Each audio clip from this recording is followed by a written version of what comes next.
आज हम श्री शिव महापुराण के विद्वेश्वर संहिता का 16वां भाग पढ़ेंगे। बाकी सारे भाग हमारे चैनल के प्लेलिस्ट में आप वहां जाकर देख सकते हैं। पार्थिव पूजा की महिमा, शिव नैवेद्य भक्षण के विषय में निर्णय तथा बल्व का महात्म्य। तदनंतर ऋषियों के पूछने पर किस श्रेष्ठ हैं, ब्राह्मण, क्षत्रिय, वैश्य, शूद्र अथवा कामना की पूर्ति के लिए कितने विलोम शंकर कोई भी क्यों न हो, वह पार्थिव लिंगों की पूजा करनी चाहिए। इस अपने अधिकार के अनुसार वैदिक अथवा विषय का वर्णन करके सूत जी बोले, महर्षियों, पार्थिव लिंगों की पूजा कोटि कोटि यज्ञों का फल देने वाली है। कलयुग में लोगों के लिए शिवलिंग पूजन जैसा श्रेष्ठ दिखाई देता है, वैसा दूसरा कोई साधन नहीं है। यह समस्त शास्त्रों का निश्चित सिद्धांत है। शिवलिंग भोग और मोक्ष देने वाला है। लिंग 3 प्रकार के कहे गए हैं, उत्तम, मध्यम और अधम। जो 4 अंगुल ऊंचा और देखने में सुंदर हो तथा वेदी से युक्त हो, उस शिवलिंग को शास्त्रज्ञ महर्षियों ने उत्तम कहा है। उससे आधा मध्यम और उससे आधा अधम माना गया है। इस तरह 3 प्रकार के शिवलिंग कहे गए हैं, जो उत्तरोत्तर श्रेष्ठ हैं। ब्राह्मण, क्षत्रिय, वैश्य, शूद्र अथवा विलोम शंकर कोई भी क्यों न हो, वह अपने अधिकार के अनुसार वैदिक अथवा तांत्रिक मंत्र से सदा आदर पूर्वक शिवलिंग की पूजा करे। ब्राह्मणों, महर्षियों, अधिक कहने से क्या लाभ? शिवलिंग का पूजन करने से स्त्रियों का तथा अन्य सब लोगों का भी अधिकार है। द्विजों के लिए वैदिक पद्धति से ही शिवलिंग की पूजा करना श्रेष्ठ है, परंतु अन्य लोगों के लिए वैदिक मार्ग से पूजा करने की सम्मति नहीं है। वेदज्ञ द्विजों को वैदिक मार्ग से ही पूजन करना चाहिए, अन्य मार्ग से नहीं। यह भगवान शिव का कथन है। दधीची और गौतम आदि के शाप से जिनका चित्त दग्ध हो गया है, उन द्विजों की वैदिक कर्म में श्रद्धा नहीं होती। जो मनुष्य वेदों तथा स्मृतियों में कहे हुए सत्कर्मों की अवहेलना करके दूसरे कर्म को करने लगता है, उसका मनोरथ कभी सफल नहीं होता। इस प्रकार विधि पूर्वक भगवान शंकर का नैवेद्यांत पूजन करके उनकी त्रिभुवनमयी 8 मूर्तियों का भी वही पूजन करें। पृथ्वी, जल, अग्नि, वायु, आकाश, सूर्य, चंद्रमा तथा यजमान, ये भगवान शंकर की 8 मूर्तियां कही गई हैं। इन मूर्तियों के साथ साथ सर्व, भव, रुद्र, उग्र, भीम, ईश्वर, महादेव तथा पशुपति, इन नामों की भी अर्चना करें। तदनंतर चंदन, अक्षत और बिल्व पत्र लेकर वहां ईशान आदि के क्रम से भगवान शिव के परिवार का उत्तम भक्ति भाव से पूजन करें। ईशान नंदी, चंड, महाकाल, भृंगी, वृष, स्कंद, कपडीश्वर, सोम तथा शुक्र, ये 10 शिव के परिवार हैं, जो क्रमशः ईशान आदि 10 दिशाओं में पूजनीय हैं। तत्पश्चात भगवान शिव के समक्ष वीरभद्र का और पीछे कीर्तिमुख का पूजन करके विधि पूर्वक 11 रुद्रों की पूजा करें। इसके बाद पंचाक्षर मंत्र का जप करके शतरुद्रीय स्तोत्र का, नाना प्रकार की स्तुतियों का तथा शिव पंचांग का पाठ करें। तत्पश्चात परिक्रमा और नमस्कार करके शिवलिंग का विसर्जन करें। इस प्रकार मैंने शिव पूजन की संपूर्ण विधि का आदर पूर्वक वर्णन किया। रात्रि में देव कार्य को सदा उत्तराभिमुख होकर ही करना चाहिए। इसी प्रकार शिव पूजन भी पवित्र भाव से सदा उत्तराभिमुख होकर ही करना उचित है। जहाँ शिवलिंग स्थापित हो उससे पूर्व दिशा का आश्रय लेकर नहीं बैठना या खड़ा होना चाहिए, क्योंकि वह दिशा भगवान शिव के आगे या सामने पड़ती है। इष्ट देव का सामना रोकना ठीक नहीं। शिवलिंग से उत्तर दिशा में भी न बैठें, क्योंकि उधर भगवान शंकर का वामांग है, जिसमें शक्ति स्वरूपा देवी उमा विराजमान है। पूजक को शिवलिंग से पश्चिम दिशा में भी नहीं बैठना चाहिए, क्योंकि वह आराध्य देव का पृष्ठ भाग है। पीछे की ओर से पूजा करना उचित नहीं है। अतः अवशिष्ट दक्षिण दिशा ही ग्राह्य है, उसी का आश्रय लेना चाहिए। तात्पर्य यह है कि शिवलिंग से दक्षिण दिशा में उत्तराभिमुख होकर बैठें और पूजा करें।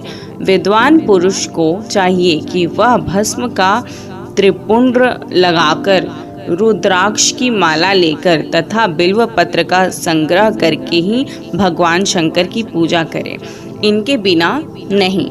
मुनिवरों, शिव पूजन आरंभ करते समय यदि भस्म न मिले तो मिट्टी से भी ललाट में त्रिपुंड अवश्य कर लेना चाहिए।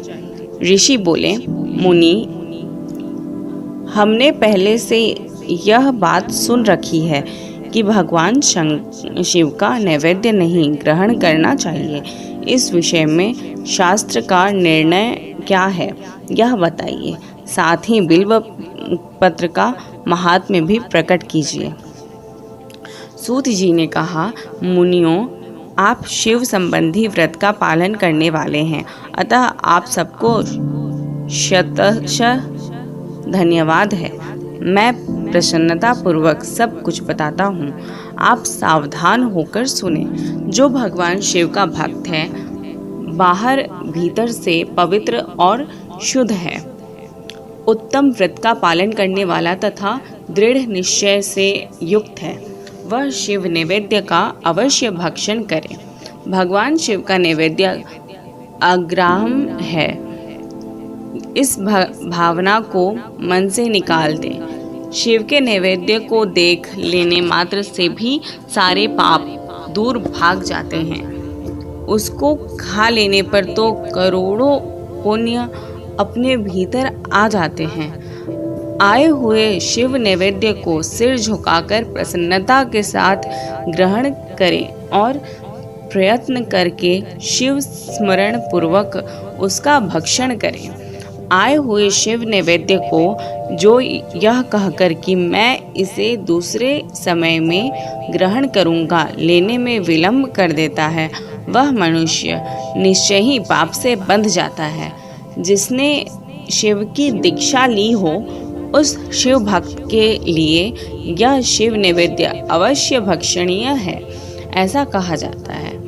शिव की दीक्षा से युक्त शिव भक्त पुरुष के लिए सभी शिवलिंगों का नैवेद्य शुभ एवं महाप्रसाद है, अतः वह उसका अवश्य भक्षण करें। परंतु जो अन्य देवताओं की दीक्षा से युक्त है और शिव भक्ति में भी मन को लगाए हुए हैं, उनके लिए शिव नैवेद्य भक्षण के विषय में क्या निर्णय है, इसे आप लोग प्रेम पूर्वक सुने। ब्राह्मणों, जहाँ से शालग्राम शिला की उत्पत्ति होती है, वहाँ के उत्पन्न लिंग में रसलिंग, पार्थलिंग में पाषाण, रजत और सुवर्ण से निर्मित लिंग में देवताओं तथा सिद्धों द्वारा प्रतिष्ठित लिंग में, केसर निर्मित लिंग में, स्फटिक लिंग में, रत्न निर्मित लिंग में तथा समस्त ज्योतिर्लिंगों में विराजमान भगवान शिव के नैवेद्य का भक्षण चांद्रायण व्रत के समान पुण्यजनक है। ब्रह्म हत्या करने वाला पुरुष भी यदि पवित्र होकर शिव निर्माल्य का भक्षण करके उसे सिर पर धारण करे तो उसका सारा पाप शीघ्र ही नष्ट हो जाता है। पर जहाँ चंड का अधिकार है, वहाँ जो शिव निर्माल्य हो उसे साधारण मनुष्यों को नहीं खाना चाहिए। जहाँ चंड का अधिकार नहीं है वहाँ के शिव निर्माल्य का सभी को भक्तिपूर्वक भोजन करना चाहिए। बाणलिंग नर्मदेश्वर लोह निर्मित स्वर्णादि धातुमय लिंग सिद्धलिंग, जिन लिंगों की उपासना से किसी ने सिद्ध प्राप्त की है अथवा जो सिद्धों द्वारा स्थापित है वे लिंग है। स्वयंभूलिंग, इन सब लिंगों में तथा शिव की प्रतिमा और मूर्तियों में चंड का अधिकार नहीं है। जो मनुष्य शिवलिंग को विधि पूर्वक स्नान कराकर उस स्नान के जल का 3 बार आचमन करता है उसके कायिक, वाचिक और मानसिक तीनों प्रकार के पाप यहाँ शीघ्र नष्ट हो जाते हैं। जो शिव नैवेद्य पत्र, पुष्प, फल और जल अग्राम है वह सब भी शालग्राम शिला के स्पर्श से पवित्र ग्रहण के योग्य हो जाता है। मुनीश्वरों, शिवलिंग के ऊपर चढ़ा हुआ जो द्रव्य है वह अग्राम है। जो वस्तु लिंग स्पर्श से रहित है अर्थात जिस वस्तु को अलग रखकर शिव जी को निवेदित किया जाता है, लिंग के ऊपर चढ़ाया नहीं जाता, उसे अत्यंत पवित्र जानना चाहिए। मुनिवरों, इस प्रकार नैवेद्य के विषय में शास्त्र का निर्णय बताया गया। अब तुम लोग सावधान हो आदर पूर्वक बिल्व पत्र का महात्म्य सुनो। यह बिल्व वृक्ष महादेव का ही रूप है। देवताओं ने भी इसकी स्तुति की है। फिर जिस किसी तरह से इसकी महिमा कैसे जानी जा सकती है। तीनों लोकों में जितने पुण्य तीर्थ प्रसिद्ध हैं वे संपूर्ण तीर्थ बिल्व के मूल भाग में निवास करते हैं। जो पुण्यात्मा मनुष्य बिल्व के मूल में लिंग स्वरूप अविनाशी महादेव जी का पूजन करता है वह निश्चय ही शिव पद को प्राप्त होता है। जो बिल्व की जड़ के पास जल से अपने मस्तक को सींचता है वह संपूर्ण तीर्थों में स्नान का फल पा लेता है और वही इस भूतल पर पावन माना जाता है। इस बिल्व की जड़ के परम उत्तम थाले को जल से भरा हुआ देखकर महादेव जी पुण्यता संतुष्ट होते हैं। जो मनुष्य गंध, पुष्प आदि से बिल्व के मूल भाग का पूजन करता है वह शिवलोक को पाता है और इस लोक में भी उसकी सुख संतति बढ़ती है। जो बिल्व की जड़ के समीप आदर पूर्वक दीपावली जलाकर रखता है वह तत्व ज्ञान से संपन्न हो भगवान महेश्वर में मिल जाता है। जो बिल्व की शाखा थामकर हाथ से उसके नए नए पल्लव उतारता है और उनसे उस बिल्व की पूजा करता है वह सब पापों से मुक्त हो जाता है। जो बिल्व की जड़ के समीप भगवान शिव में अनुराग रखने वाले एक भक्त को भी भक्ति पूर्वक भोजन कराता है उसे कोटि गुना पुण्य प्राप्त होता है। जो बिल्व की जड़ के पास शिव भक्त को खीर और घृत से युक्त अन्न देता है वह कभी दरिद्र नहीं होता। ब्राह्मणों, इस प्रकार मैंने सांगोपांग शिवलिंग पूजन का वर्णन किया। यह प्रवृत्ति मार्गी तथा निवृत्ति मार्गी पूजकों को भेद से 2 प्रकार का होता है। प्रवृत्ति मार्गी लोगों के लिए पीठ पूजा इस भूतल पर संपूर्ण अभीष्ट वस्तुओं को देने वाली होती है।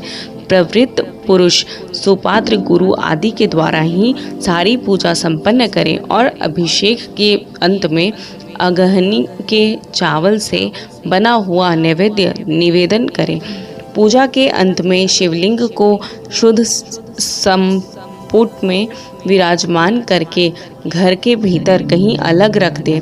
निवृत्ति मार्गी उपासकों के लिए हाथ पर ही शिव पूजन का विधान है। उन्हें भिक्षा आदि से प्राप्त हुए अपने भोजन को ही नैवेद्य रूप में निवेदित कर देनी चाहिए। निवृत्त पुरुषों के लिए सूक्ष्म लिंग ही श्रेष्ठ बताया जाता है। वे विभूति से पूजन करें और विभूति को ही नैवेद्य रूप से निवेदित भी करें। पूजा करके उस लिंग को सदा अपने मस्तक पर धारण करें। धन्यवाद।